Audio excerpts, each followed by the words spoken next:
How good does it get, SK? Why not us, Charlie? Today, live from the Pinecrest Inn, it's the Smylie Show. So long, everybody. This is the Smylie Show. All right, guys, we are happy to welcome in eight-time PGA Tour champion, also a major champion, Keegan Bradley. Keegs, you've been on the PGA Tour now for, I guess, is it like the 16th year or 15th year you're entering the PGA Tour? I mean, 16, yeah. 16. I mean, it's just flown by. It has. It's really strange. I remember talking to Camilo. It was like my second or third year, and he was telling me he'd been on tour for 10 years, and I couldn't believe that was even possible. And to be here at 16 is really, really, I'm really proud of that because I feel like I've been pretty relevant for all 16 of them, which is, tough to do and something I'm really proud of. Well, let's talk about this season, 2026, Keegs. Why don't you just give us an update on how you feel like the game has progressed throughout the year? I mean, it's crazy that we're almost a quarter of the way through this season. Yeah, so I got off to like just a horrific start. To be honest with you, the Ryder Cup just took so much out of me, and I really wasn't myself. I just now in the past like month, I've started to feel normal again, and I started to feel like I'm going out and I'm focusing on what I'm doing, and I feel more of who I had been and who I was last year. And the beginning of the year was a struggle. I didn't play very well. And you have to play well at these elevated events. So but I played really well at the Masters, and then played really well at Hilton Head. So we're trending in the right direction with some good courses coming. So, talk about just your game last season, Keeks, because it's so interesting. You did so many things so well. I look at your around the green stats, your iron play, but and you mentioned just being the Ryder Cup captain and all the things you had to handle with those responsibilities. Did you feel like you had two brains on at all times? You got your thinking brain over here trying to sort through the Ryder Cup, but then also your golf brain. I mean, did you almost shock yourself looking back at how well you were playing? Yeah, I think so. I had this philosophy of when I was inside the ropes, I was just a player, and then when I left the ropes, even in player dining and stuff, I would be the captain and play my role there. So I was able to sort of leave the captaincy out when I was playing, and I had these like almost two separate lives, even like two separate personalities. And I did a really good job of separating the two. And in a weird way, it may have even been an advantage because I wasn't hyper focused on maybe a shot that I hit that day or shots I had to hit. I was worried about, okay, I got a call with this guy tonight. I got dinner with the team on Tuesday night. And figuring out the course, and so in a way, I think it worked out. I did hit a wall at the end of the season. I was getting like really exhausted because when you get closer to the Ryder Cup, more and more decisions are being made, and that's when it got a little difficult. But for the beginning of the year, I did a great job separating the two. Golf's hard enough as it is on the PGA Tour, Keegan. I mean, and when you're thinking about having to make calls to guys about not being on a team, that's tough mentally. That kind of wears on you. I could see, especially when we're playing the playoffs in August. It's not exactly the coolest time of the year. So mentally and physically, just exhausted. So can totally understand that. It was. I was wasted at the Tour Championship. The back nine because I actually had a little look there. I had a chance. I got up to you and Russell were playing together. Yeah, and on the back nine, I couldn't hit the ball. Like I was like my legs were gone. Like I had been doing a bunch of stuff that week, and it caught up to me there. But other than that, it was a good. I did a great job of that. Well, you definitely hit it well. I think I was walking with you that Sunday. I think you were playing with Russell Henley, if I'm not mistaken. Yeah, we were right in it. And then I hit a wall. It was like no other feeling I've ever had on the course, honestly, because like I was like, oh boy, this is like I can't. But I scraped it around. I did a great job. It's one of the proudest rounds I've had in a while because I hung in there. I birdied 18. I've got up and down from like 140 yards. I was proud of that. In the Atlanta heat. I mean, it was hot that entire playoff stretch with Memphis, also up in Baltimore. Just a very, very challenging, mentally exhausting stretch. And growing up in the Northeast, obviously, Keegs, you grew up in a lot of cold weather climate, not playing a full calendar year, maybe like some of us here in the South. For you, growing up and then making the transition to St. John's, like when did you feel like you were a full-time player when it comes to golf, and just with all the changing conditions as far as weather goes at an early age? Yeah, so believe it or not, going to school in New York and St. John's, the season was way longer than I had ever had. I know it's Mm, only 3 or 4 hours or 5 hours from Vermont, but like the season was longer. Like wow. it did extend, but it was still terrible. But like I could still like we would play in horrific weather. It didn't matter. Like we were just going to play as long as we could. But growing up, I had these definite seasons of sports, and I had to put the golf clubs away, and so. I had this sense of urgency when the weather was nice or where I could play, and that carried on with me even to this day. I still have that sense of urgency of like, got to get my work done, got to do this now. And then I moved to Florida after St. John's to play the Hooters tour. I moved to Orlando, and all of a sudden now I'm playing all year round, and like I Yes. I I drastically improved. Like I improved a ton because I still had that mentality of like a finite time period, but I didn't have it.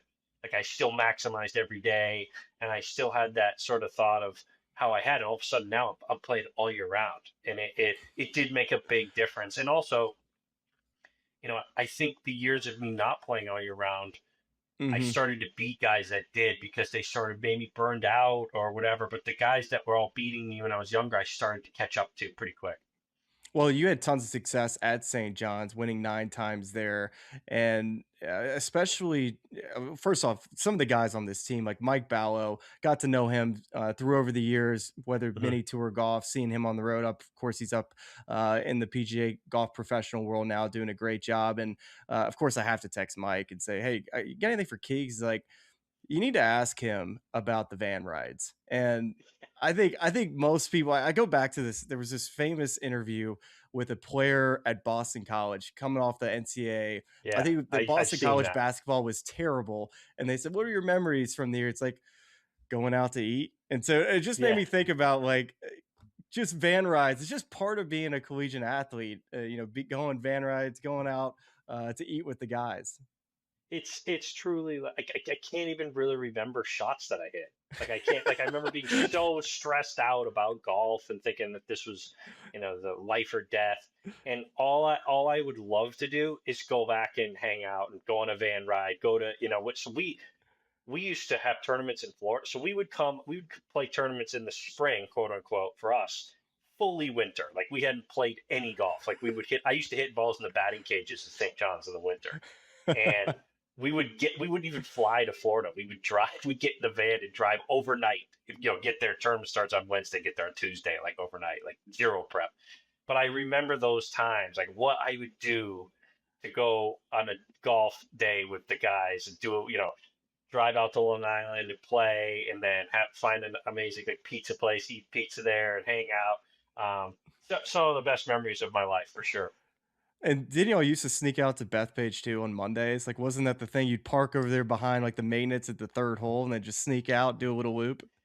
Yeah, so we used to. Craig Courier was superintendent, and he used to let us play on Mondays when it was closed, and it was cool because there'd be cups in the hole but no pins. So you'd play a match and you'd get the ball in the green and you'd be like either tight or whatever. But it was cool. I had a lot of incredible memories at Bethpage playing like deep into the fall, into the winter, like where it's Bethpage is hard enough and playing it's like sleeting rain. But some incredible memories. I I cherish my time at St. John's so much. Like Hmm. there's an office quote where Andy Bernard says, something along the lines of, "I wish you knew the good times when you were in them," or something like that. And like I I look back on those times and those guys. I'm do anything for them, but I look back at those as some of the best of my life. And I was still chasing my dream of playing on tour, which just was pretty ridiculous at St. John's in New York City. But it was part of the journey of getting there is being with these guys, the people that I met there, that helped me get better, helped me improve. I worked in a club after I graduated called Wheatley Hills. Without Wheatley Mm. Hills, I wouldn't make the tour. I met guys there. Wow. It's Dr. Glenn Morocco. Like these guys would, I was dead broke, and they would like pass around a hat and like give me some money to go play mini tours and took care of me. Bought me. I was driving this horrible old Ford Focus car that had I did duct tape the mirror on the side of the car. If I went too fast, they would fly off.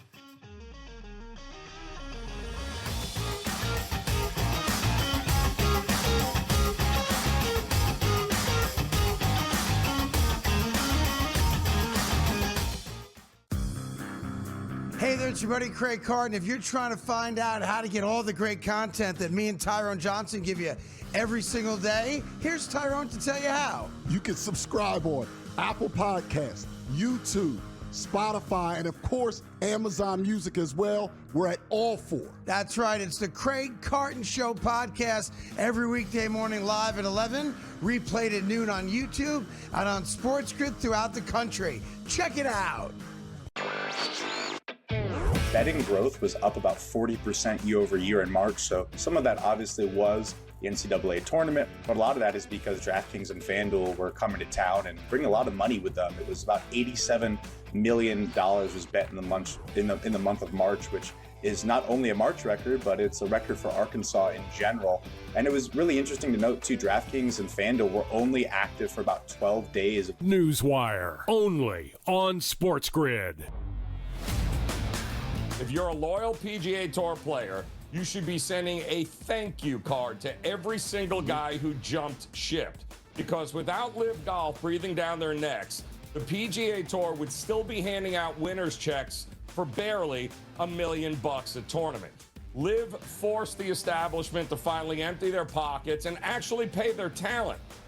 The Early Line, only on SportsGrid.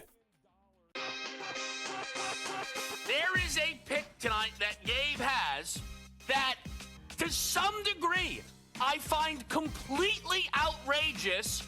Then I looked at it a second longer, and it might be a really smart angle. I like to test them a little bit. I like that. To test them a little bit. I like that a lot. Oh, okay, you don't know? You don't know this team name? You should. You're in the sports business. Game time decisions, only on SportsGrid.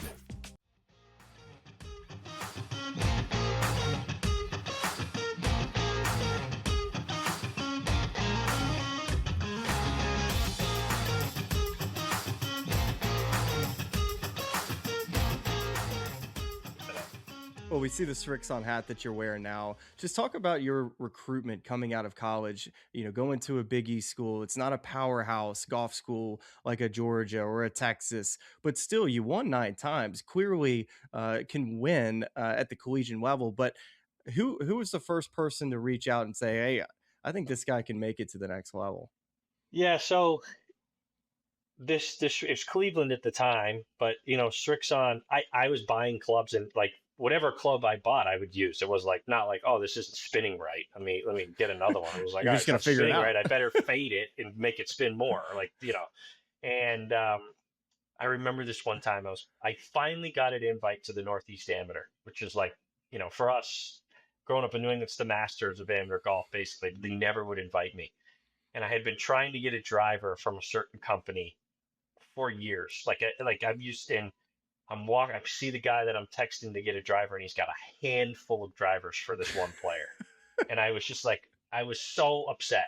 I was so bummed out because another part of my story is I never felt like I was getting the respect. It puts into it kind of fuels the fire. But Mike Dunphy, man, my sophomore year, me and my teammate George Zelotis, and he sent George a hybrid or something, and I was like, geez, I wonder if he'd send me clubs. Again, I had done pretty well, but we're not getting free stuff.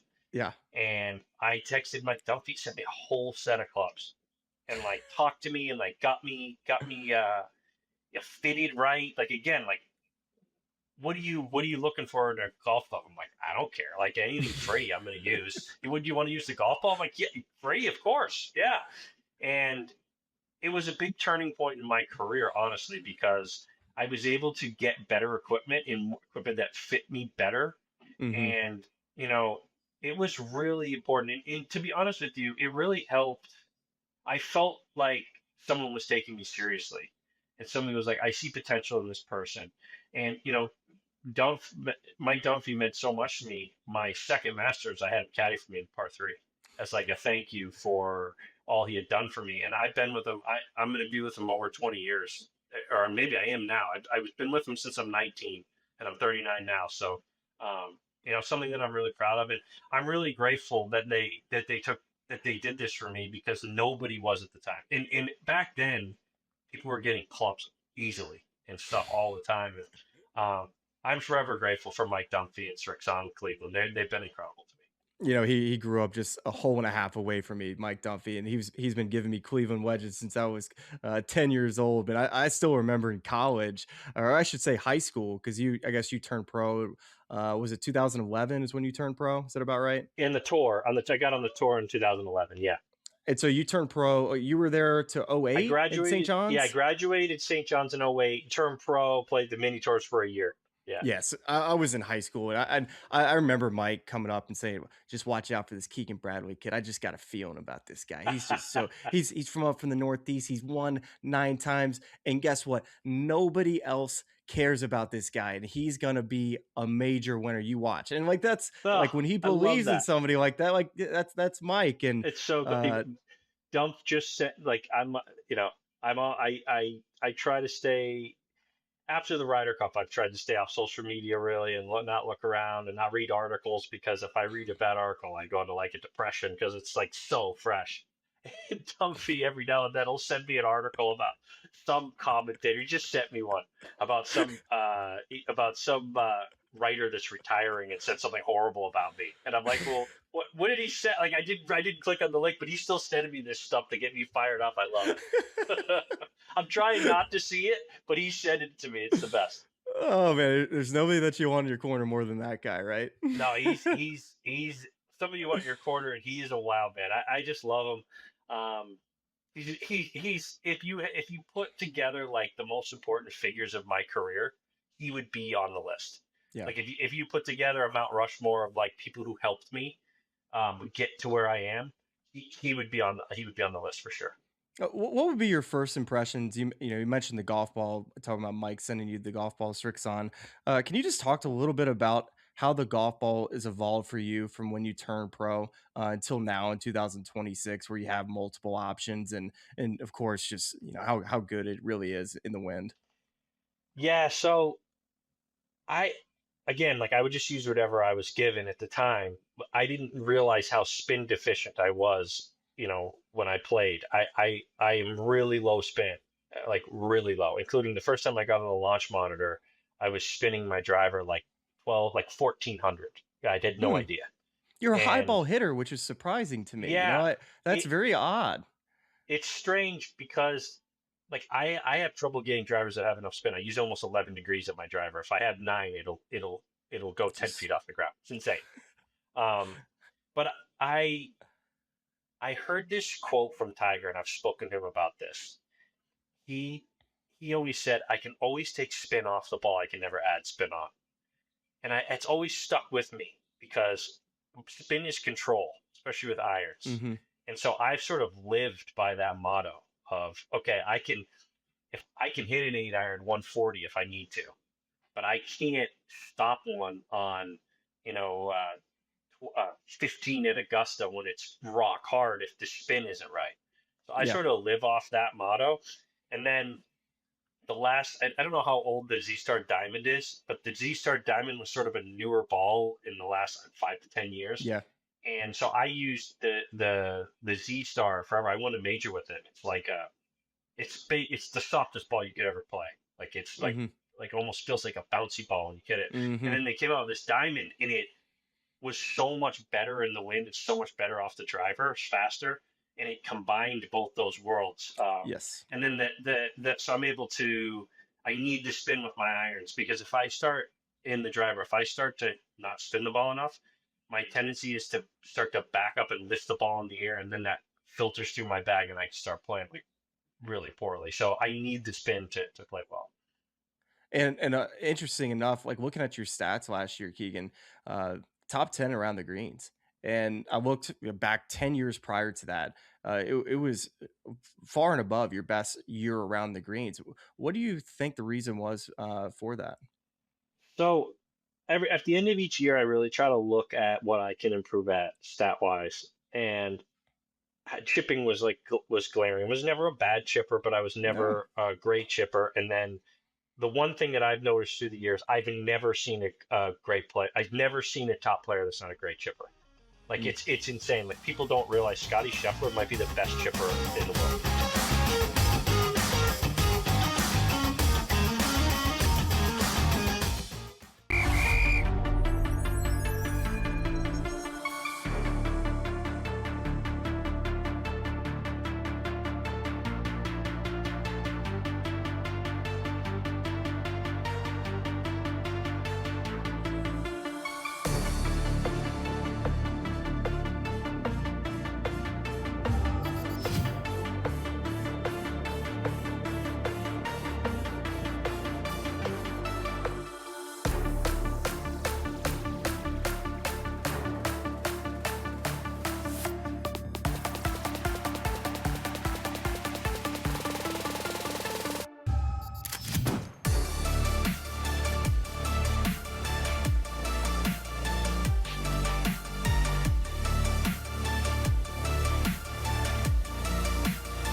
32 irons from 6 to 9. You have a pitching wedge that's a forge. So, and then you also, your RTZ wedges go 52, 55, and 58. At one point, did you ever feel like you needed to get to a 60 degree? Did you ever feel like you were missing that loft or spin around the greens and just seeing guys hit shots, thinking that, gosh, do I need that? Do I need to go switch to something with more? I do. Yes, I've had that thought, but I've also used the 58 my whole life.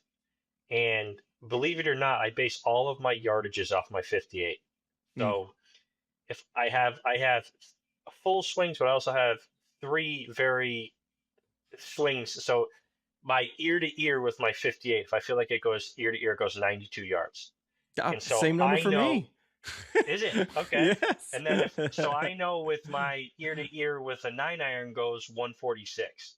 I know with my shoulder goes 89 with my 58, and it goes shoulder with my 9-iron goes 143. So like I work on those numbers a ton with that 58. And so like I feel like I've gotten so good at those numbers with that club and knowing how far the ball goes. I didn't want to change that, especially with the way I was playing. But when I do go out and have a chipping contest with JT or a good chipper and they got that 62 degree, it does cross my mind. It does cross my mind, but I guess I'm still old school in that way that I keep the 58. Well, it's nice when you got the Z-Star Diamond Ball, which definitely is nice around the greens, give you a little bit extra spin. It's always good when it's Z-Star, and you're going to have that golf ball in play at Aronimink coming up here for the second major of the year. And we have to give a lot of thanks to the PGA of America for sending over some incredible flyover footage of Aronimink. We're going to go hole by hole. This is a exercise we recently did with Bones at Augusta National, where we kind of broke down hole by hole what to look for at this next major championship. So Keegan, this is a stomping grounds at Aronimink you're very familiar with. You won in 2018 at the BMW Championship. We're back 8 years later. I should say I'll bring Charlie in now to help bring up this flyover for this first hole. So Keegan, here we are. Hole number 1, Aronimink. It's a par 70 golf course. I just went through the place. You just recently went on a trip with JT. Talk to us about this golf course. Yeah, so I just was here. It's in incredible shape. Stunning, actually, considering what time of year it is. This is a par 4. Depending on the wind, actually, the course was really firm when I played a couple days ago, but these bunkers on the right weren't in play for me when I play. So you just rip driver up at these right bunkers, and you have a wedge in. And then the green, just like most of the holes at Aronimink, the green is where it gets tricky. This green is really slopey back to front, and you could get one to spin. It's going to come all the way down off this fairway. What I find at Aronimink is these back pins are really tough because you got to get it back there because of the slope. But there's a lot of like where you just go over on this long, so you can see there's a little runoff over the green. Yeah, it's definitely a theme that I picked up on this golf course. Gil Hanse, of course, was part of this restoration project.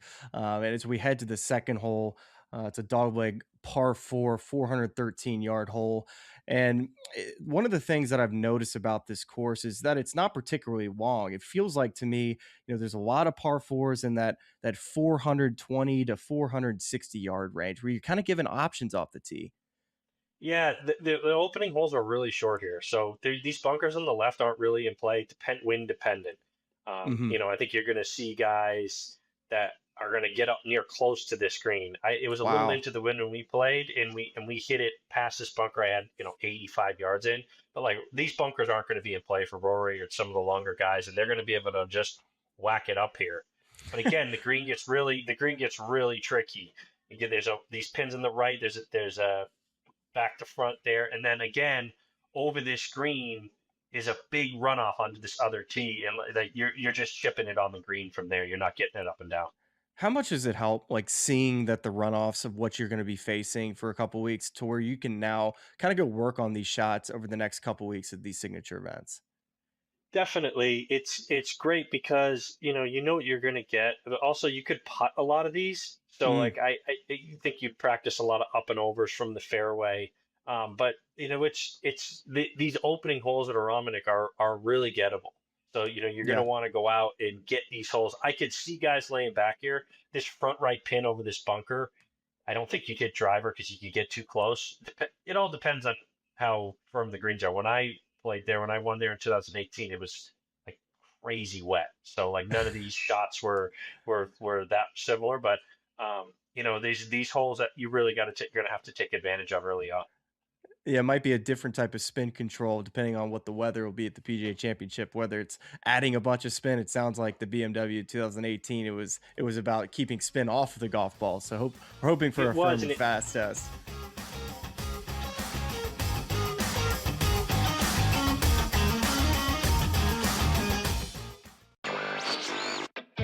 Number one, who asked for this? Nobody, but nobody asked for a bump up in the number of teams in both the men and the women's basketball tournament from 68, including the 4 play-in teams, to 76.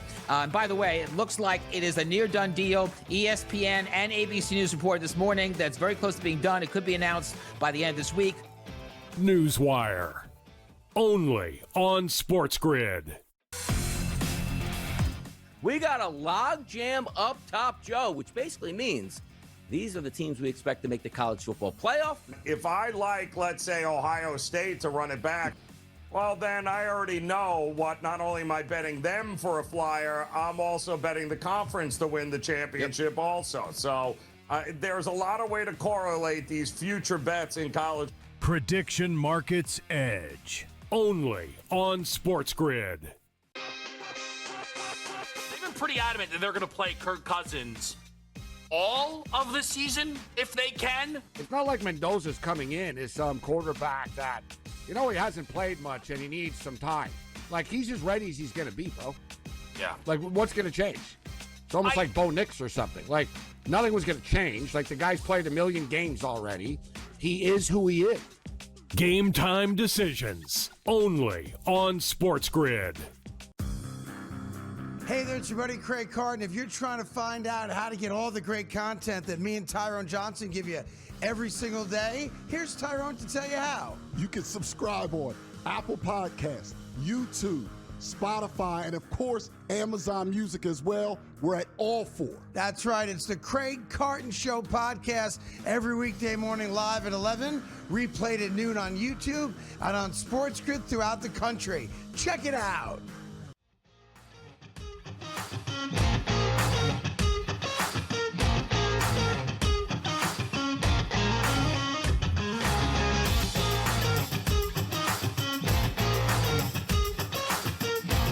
It's going to be, 100 yards if you hit a good shot. You wouldn't want to hit it in these bunkers, that's for sure, because they're pretty nasty. But severely sloped front to back,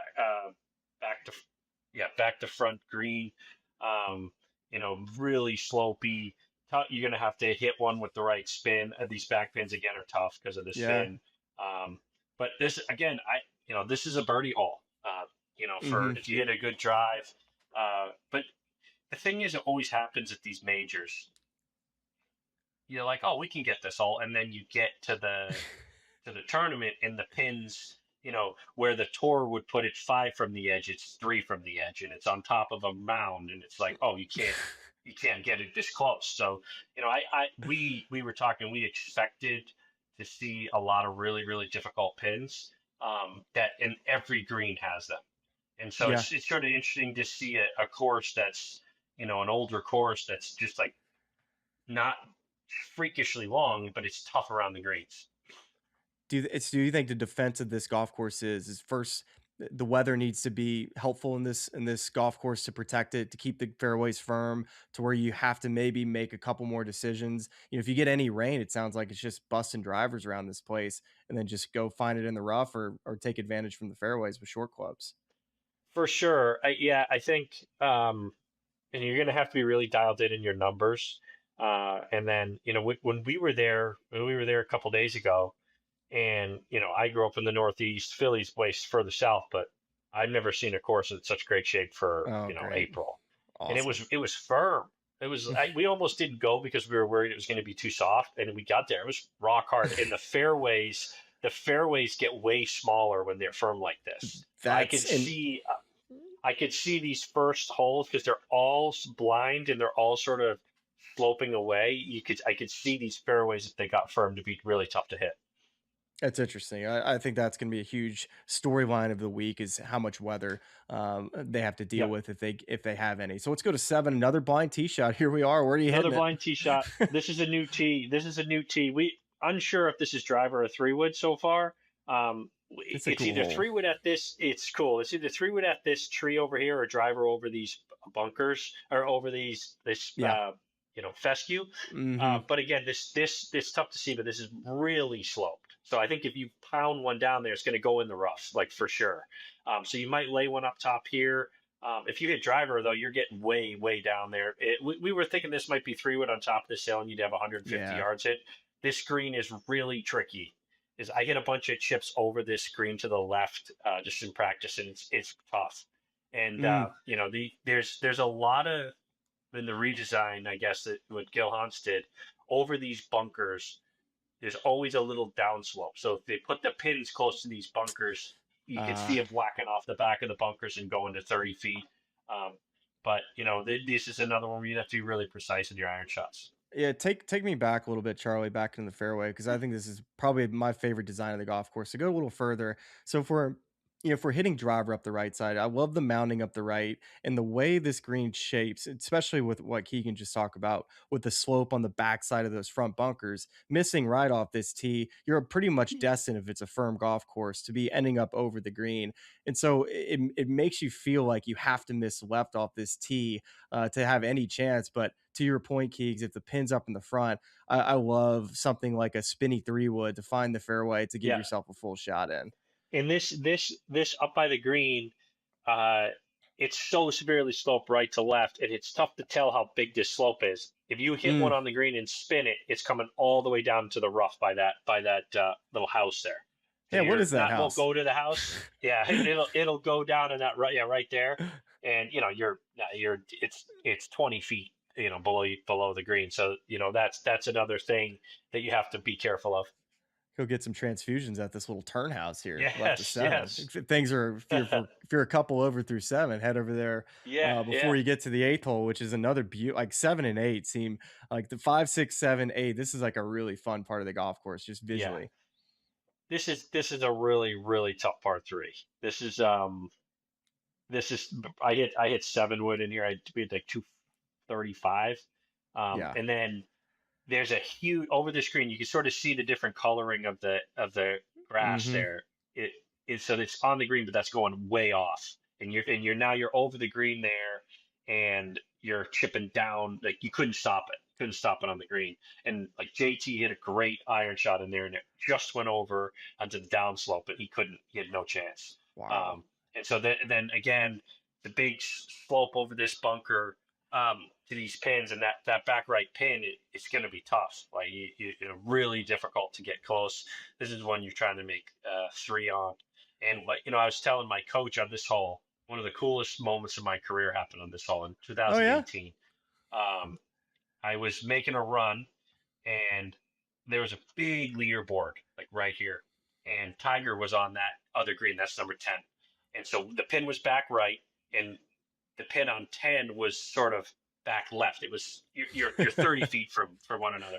And I'm looking at I hadn't won since 2012, and I'm looking at the leaderboard, and it's like I'm leading, and Tiger's in second. He's one behind me or whatever it was, and we're 30 feet from each other. He's got the red and black on, and we were like trying to decide who's gonna putt, and he kind of like gave me a point to like me go, and there's 20,000 people around the screen, and I remember thinking like, this is awesome. Like this is the stuff that you dream about. Where I'm leading, I'm contending for a tournament, and so is Tiger, and he's right there. And I'll never forget that moment because it had been so long since I had really had a chance to win, and to see Tiger and these younger guys don't know what it was like to see Tiger in that red and black. It was like you were looking at like a video game or something. Like it looked fake almost. And it was cool. It was really, really a fun moment in my career. Did you make the putt? Of course I did. I beat him that day. I beat him. I won the tournament. Are you are you was for par. surprised? Are you surprised that he if he had a birdie putt from 10, well, I don't know what he was putting for, but are you a little surprised he gave you the nod? Because that would have been a nice Maybe. gamemanship. I didn't even think of that because it was always really difficult to play with Tiger because when he finished, the crowd would run, and the rumor was always, if he liked you, he would finish. Who knows if that's true or not? But and the advice I always got playing with Tiger and Phil as well is whenever you can finish, because the crowd's not there to watch you; they're there to get in position to watch Tiger or Phil. And so, like there'd be times when you're playing with them where they'd finish or make a putt, and you're standing over a 3.5 footer, and it's madness around the green because they're running to the next shot. So, pretty cool. But this was awesome. This was it was one of those things that I had forgotten about, and when I got to the green, it like rushed back to me. It was cool. Man, that's amazing. Incredible. All right, let's head over to the first par 5 of the golf course. Crazy that it takes 9 holes to get to the 605-yard par 5. And I've seen a lot of birdie opportunities with wedges throughout this golf course. What about this tee shot here at the 9th? Yeah, so you have to hit this fairway. These bunkers on the left are fully in play. They're exactly where I'm going to hit it. And then if it's downwind, the bunkers on the right are going to be in play. I hit a good drive. I couldn't reach. I hit 3-wood. I hit it in the fairway right next to these bunkers, and I hit 3-wood, and it barely covered this bunker on the right. I sloped it too. I was shocked where it went. And then this second shot is completely blind.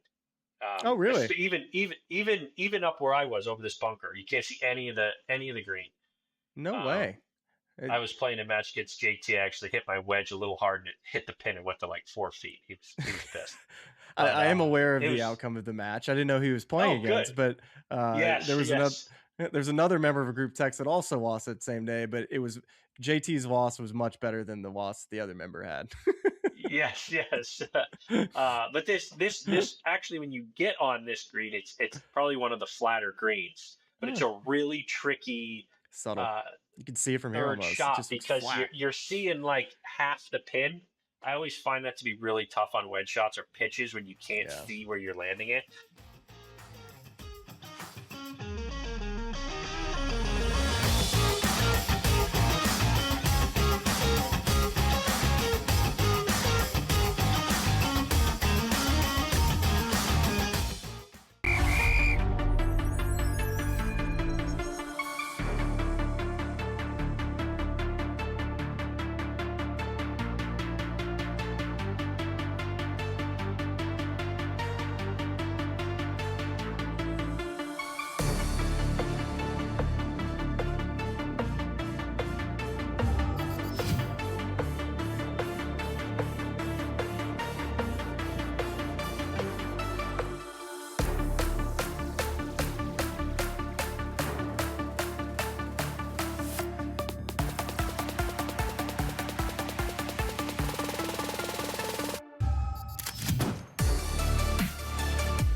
slopes severely left to right. So these bunkers were sort of in play. They weren't like we figured we were going to cover them, but we hit beautiful drives, and they were 1 foot from the rough over here in the right, and they landed, just left of this bunker. It's going to be a really tough fairway to hit if it's firm. Really, really tough. Or a left or right wind direction, that would be tough. Or downwind. Yes. And so I hit a 7-wood. We all had about 230, 240 in. Yeah, go up to the green, Charlie. I want to see the second shot here. So this is, again, if you're going for the green, you can't hit it over these left pins. Yeah, you basically, the pin is where it is now for every one. You got to hit a cut in here to hold the green. This is what makes this course tough, because up in the back of that green, it's an up and over down into the rough. So if you go over the green, which is probably going to do going for it, you're in the rough, uphill to the green with an up and over. Really difficult to get that close from there. So like this bunker on the left is pretty good. The bunker on the right is pretty good. It'd be interesting to see if it gets firm. If you can even hold this going in 2. But this is a birdie hole. Like you need to take advantage of this hole for sure. All right, let's go to 17, par 3, 229 yards. What it played in 2018. Is it the same distance that y'all played pretty much the other day? No, it's longer. They got a new tee. You can actually see it. Yeah, there's a tee. Wow. See, there's the green. See the green? I can't even see it. I need binoculars, man. No, this hole. This is one of those holes you get on. It looks like a par 4 when you get there. Oh my gosh! This hole's brutal. It was I hit 7. It was 240, I would say. Oh, and this is all funnels in. This all funnels in the water. You can see there's the green kind of goes up and down. I actually hit a 7-wood, bounced off the back of this area and went onto this tee here, which it wasn't that bad of a shot. And I was not in good shape. God, you're gonna have to hit some damn shots, man, coming down the stretch. This is gonna be tough. This is. I don't know if they'll play that tee every day, because it's sort of in play for the 16th hole. I mean, there's the green. This hole's brutal. Like someone's gonna be standing on that tee with a 1 shot leading to major. Like this is going to get serious pretty quick. As we go to 18, Keegan, I mean, it'll be like playing the golf course for the first time for you, even though you've won on this place. If it's firm, it's going to be like a full different experience. I hit 6-iron into that green in 2018. So This is a new tee. It doesn't look like this. They cleared those bushes out. This hole's brutal. This hole was, I couldn't believe they lengthened this hole, because I hit 4-iron in on Sunday at the BMW and they lengthened it 40 yards. Oh my goodness. Again, this got to hit this fairway, and then this tree, you have to be left of this bunker. Mm-hmm. You can't reach them, but that tree's like, if you're in the fairway over here to the right, you're chipping it. You can't even, it's not even a cut, like you're chipping it underneath that tree. If you're anywhere in this bunker, you got to cut it. But this is like the classic Northeast coming in the huge clubhouse. Just awesome. Can't see can you even see the green in the second shot, or you just see the? Oh goodness, no. This is. I had 200 yards in. I hit a good drive here. It was downwind, so it was. This is a proper finishing hole. Again, what I love about this course is it's tough, but like there's no tricks up here. It's like this is the hole. We're not gonna make it 500 yards uphill and make a green that's up against the water. I don't like that. That's what I love about this golf course is the holes that are hard are really tough, but they're manageable. Like I said, you really can only hit it in the water on 17 and 10. I mean, other than that, there's no real hazards, and I just think that's awesome. I think this course is what a great preview, man. That was I mean, Charlie, how great was that?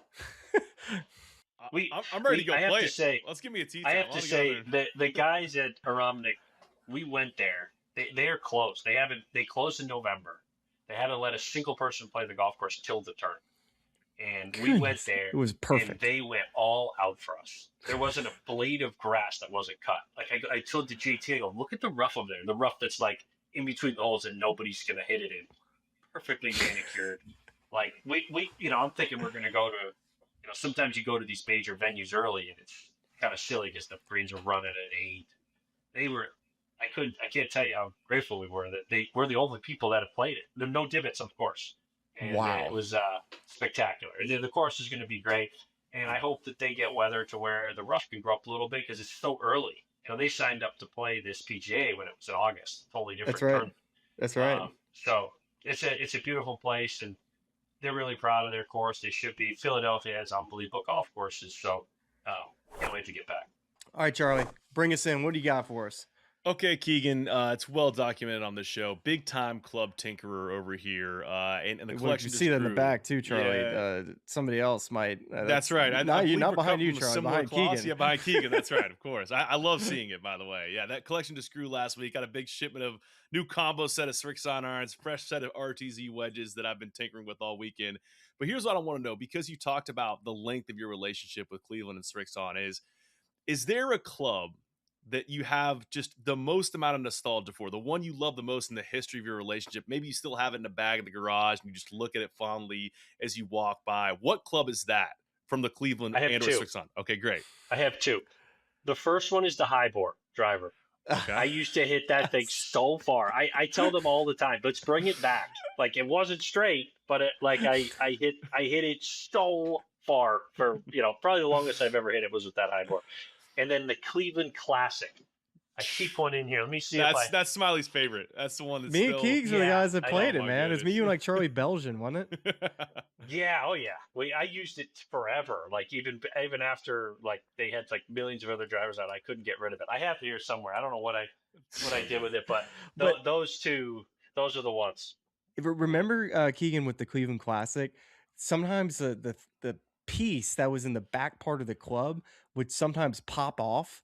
And so, yes. But you couldn't really glue it back on. And even if you did, it didn't stay there. So, but what it would do, it would change the sound of the club. But it didn't change like the ball flight or anything. So you're just like, whatever, I guess this is what I got now. But I just kept on stockpiling these Cleveland Classic drivers. And there was a huge difference between some of the heads. Like there was a certain one that had like a line underneath the degree of the waft, and that was the driver. Like any other one was not the right one.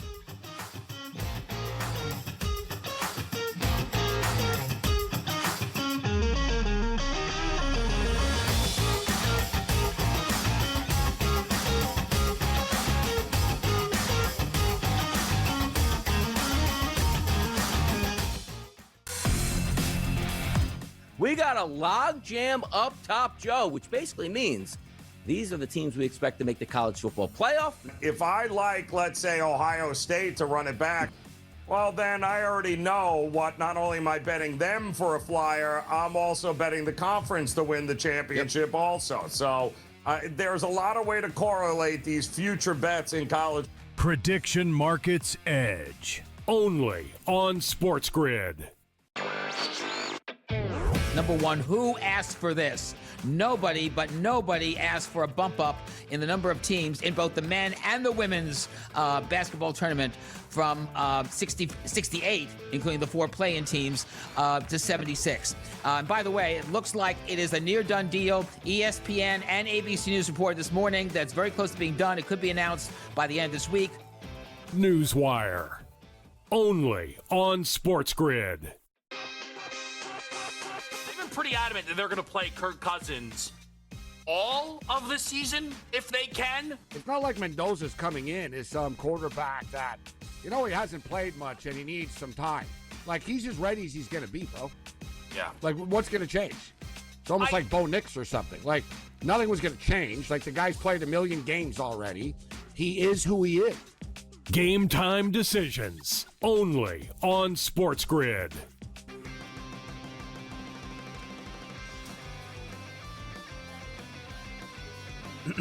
Class is in session.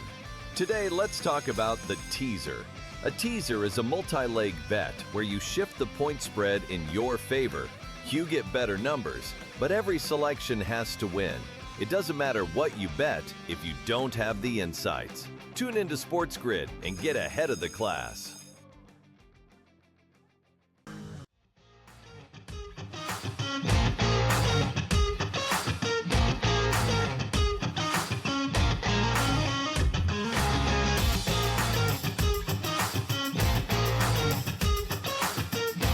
then actually right when I get off with you guys, I'm taking Logan to he's super into basketball. So we're going to go to a basketball practice. I can't get enough of it. Like I just can't. Like I can't. I have a little chipping green at my house. We're out there chipping. My favorite thing in the world to do is be a dad. And like part of me, I have this weird part of me now that's like, I can't wait to be done playing golf so I can just focus. Like I'm jealous of you guys that you get to do this. Like I'm going on the road for 3 weeks here, and I know I'm going to miss 10 soccer games, basketball. So I try to cherish these moments as much as I can, because I love it. And watching them, they love golf. Watching them, at the par three is the greatest, and being a dad is the best. I texted Smylie this last week, like for the first time ever. Took the 3-year-old's he loves it, but he had an hour worth of drivers 2 days ago, and I was like, this is the proudest I'm ever going to get, Smylie, and it's only going to get better from here. And about as good as it gets. So I love that so much, Keegan. Keegan, I think one of the cool parts of being the Ryder Cup captain is that you get to bring people alongside you. When I saw Jamie Lovemark and John Curran and Mike Ballo all at the Ryder Cup this past year, that was the cool moment for me. Of course, I know all these guys and I know how important they are to you. Of course, the Ryder Cup, it didn't go the way you wanted it to, but looking back now, and having those memories and having the guys that you've been your best friends in the game of golf and professional golf, and will always be there for you, whether you're playing good or bad, whether you win the Ryder Cup or lose the Ryder Cup. Still, what was it like to have those guys alongside you in those memories? Well, it was everything. It was so cool because, it was fun for them to see me in that environment. Yeah. They don't see that side of me. A lot of them, they were like, I don't know who you are. This is a different person. But being out there and them being in the team room, I included everybody in the team room. So they're in the team room. They're part of the team. And to be in there and be a part of all the build up, be a part of, I made a bunch of videos for the guys, for them to be a part of that. To see the emotion, to be inside the ropes at a thing like that. 'Cause these guys all played in the tour. But this is what I tell people that have played in the Ryder Cup, like JJ Spawn, the rookies. There's a world that people don't know about, and you're a part of it now. The PGA Tour player, they don't know what it's like to stand on that 17th hole at Bethpage Black in the singles. Like that, that's a different world, and you join this club of Tiger Woods, Jack Nicklaus, that you can share these moments with, that you can't describe them, and you can't know what it's like unless you're standing on that tee. And I was really happy that these guys got to share that with me. John, we've been best friends for forever, and we've grown up together. We best man at each other's wedding. Him to be right there, he was my car driver. Him to be right there through the good and the bad. It was really great and really special, and something that when I got the job, I never even thought of. I never thought okay, I can, and what was incredible is how seriously they took their job. They were kart drivers, and they would go at night after we were done. They would go, all right, Scotty Scheffler, this is on Tuesday. Scotty Scheffler won his match on 15. What's the fastest way we can get him home? And they would go and time their routes throughout the course. And they would go, okay, we're on 16, but it's blocked on 17. Where do we go? And so it was crazy. So I would say to John, we'd be on, 14. I go, I got to get to the 8th hole.